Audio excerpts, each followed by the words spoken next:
Hi everyone, hope you're doing well from wherever you're watching this channel, depending on your time zone. Now, the protest on Finance Bill 2024 is going on today, as the youth had promised. And it is revealed that the government is really in a serious panic. And this has been confirmed on the arrest that was conducted yesterday at night. Gabriel Oguda and about 9 other people were arrested yesterday. In fact, it's an abduction, because these are just people, presenting themselves as cops, but not really confirmed if indeed they are. There is something Gabriel Oguda shared on his tweet. This is what he says: "Guys, cops are at my gate." That was the information he shared. Then after that, of course, we saw some posts really coming out from his ex account. And as the posts have been coming out, there have been a question: is he really been arrested, or what is going on? So his brother, Gabriel Oguda, came out to confirm that any tweet coming from Gabriel Oguda's account were already scheduled. So Gabriel Oguda is not safe. People are not aware of where he is now, but he has been taken from his house. So is it abduction or arrest, or both? And if it is an arrest, why? And walikuwa na warrant of arrest, or how did it happen?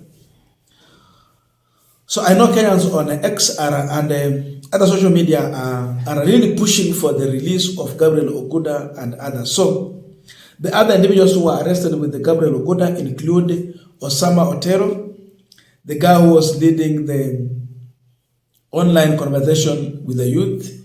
There was a live event on X, formerly Twitter. He was the one who was really leading that conversation. Other people who have been arrested or abducted: Otero, that is Osama Otero. Another one is Dre Mwangi, Tempa CR7, Harriet, Shadi Franje, Wald Smith, and Hina 254. These are some of the guys who have been reportedly abducted.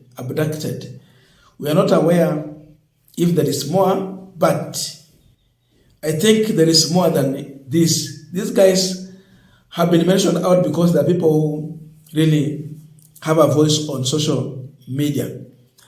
So there are so many questions. Why arrest Gabriel Oguda? Why arrest Gabriel Oguda? Kenyans are really pushing for the release. People have really expressed their view on the same. Bishop Margaret Wanjiru: free Gabriel Oguda and stop this arrest.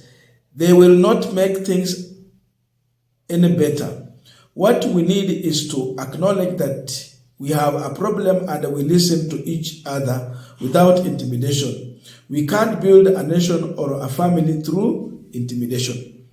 That is Bishop Margaret Wanjiru. She is calling for release of Gabriel Oguda. Teddy Churchill: did you know that the one who authorized Gabriel Oguda's abduction is some posh Luo called P.S. Omolo, and P.S. Omolo is Odoyo Owido's cousin? So question is putting there.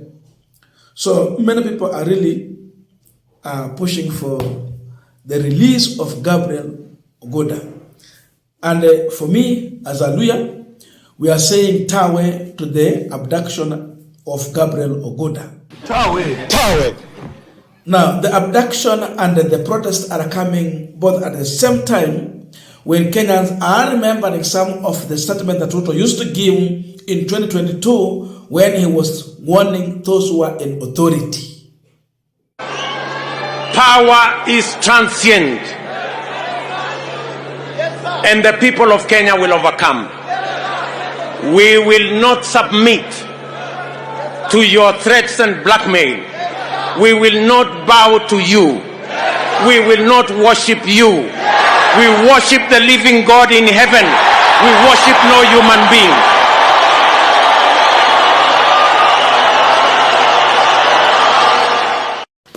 Now, we want to look into some of the reasons why Gabriel Oguda and the other guys have been arrested. But before we go into that, Ruben Kigame has the message for the government, those who are in authority, those who are holding to power.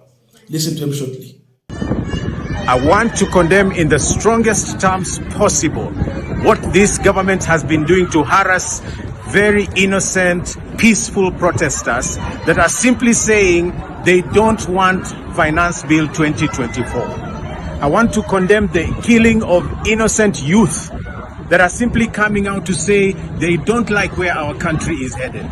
I strongly condemn the holding incognito of young activists.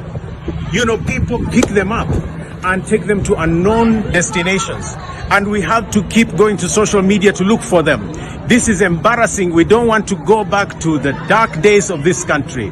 I want to condemn the harassment and the attempted kidnapping of Boniface Mwangi and several other activists. We refuse to be cowed. So I want to call upon every young person and every Kenyan of goodwill to come out tomorrow in big numbers to say enough is enough. We want a brand new Kenya. We want to take our power back. We want our country back. We do not want Finance Bill 2024, period.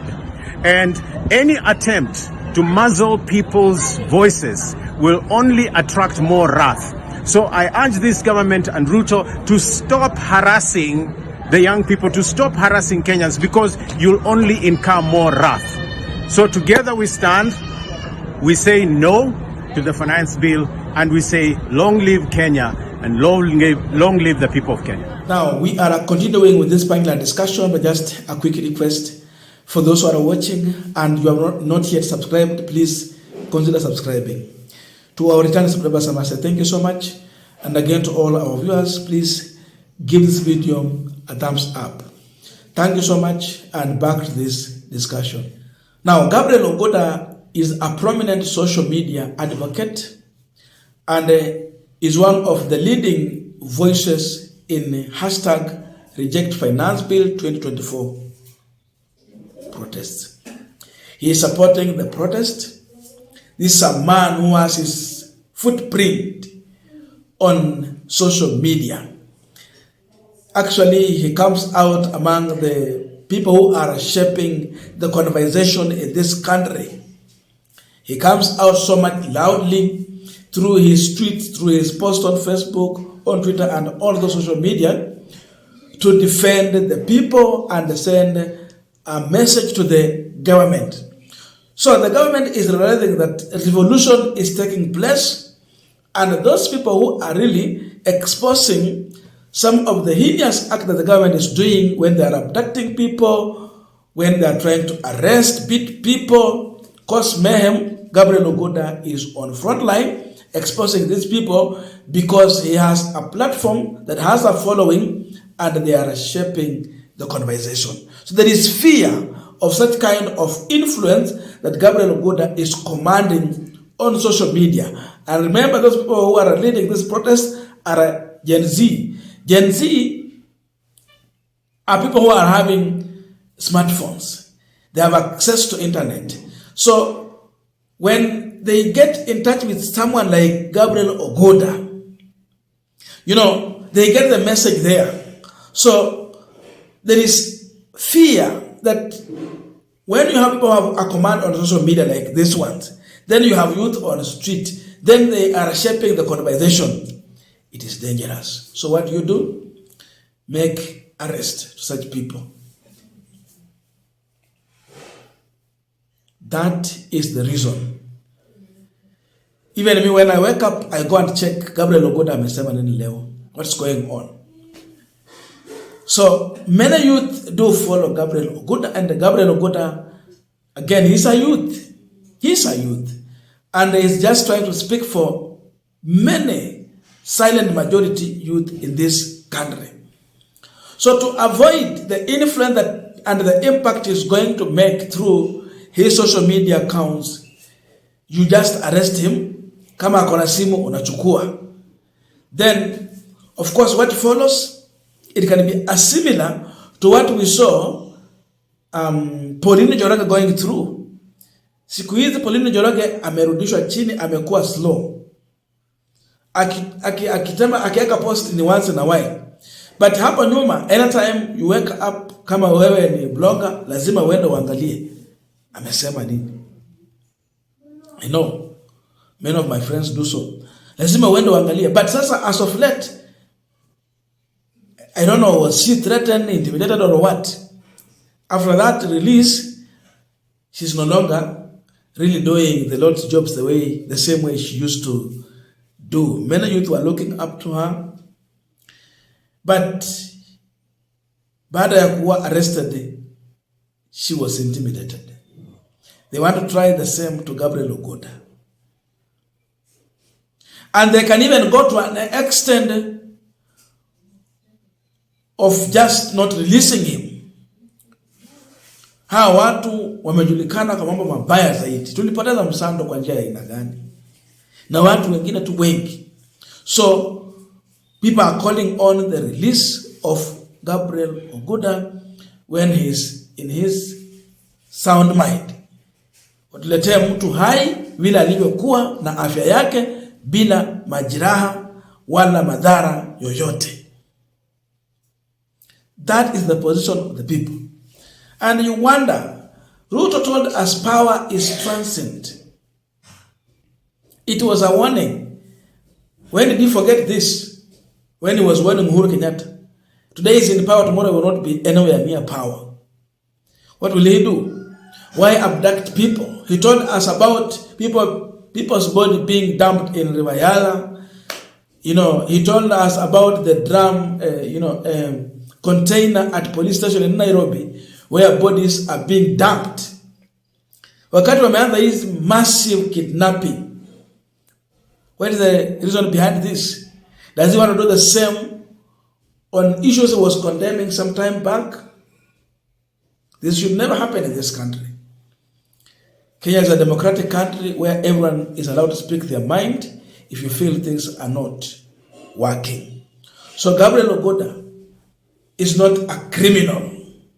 This is just a youth who speaks his mind, who shaped the conversation, the opinion, and there's no problem with that. How harmful is he? So this is a sign of panic for the revolution that is happening. Remember how Kipchumba Murkomen was just on the Twitter conversation, the live Twitter conversation. He was just and silenced. Kaambiwa nyamaza. Ruto was there. Kaambiwa. Ndio maana unaona huyu jamaa anaitwa Osama Otero. Yeye ndiye alikuwa anaongoza mambo ya hiyo conversation. Sasa pia amekuwa arrested. So these are the people, now they are targeting the people who are shaping the conversation through the social media in attempt to silence and pass the finance bill. This must stop. I still repeat, we are saying Tawe for the abduction of Gabriel Oguda. He should be released. Let this youth be free. Let him enjoy the freedom that our great parents fought for. During that time, they could not say anything. Our constitution that they fought for has given us power to say everything. So why now, in this new dispensation, where we have our 2010 constitution that gives power to the people?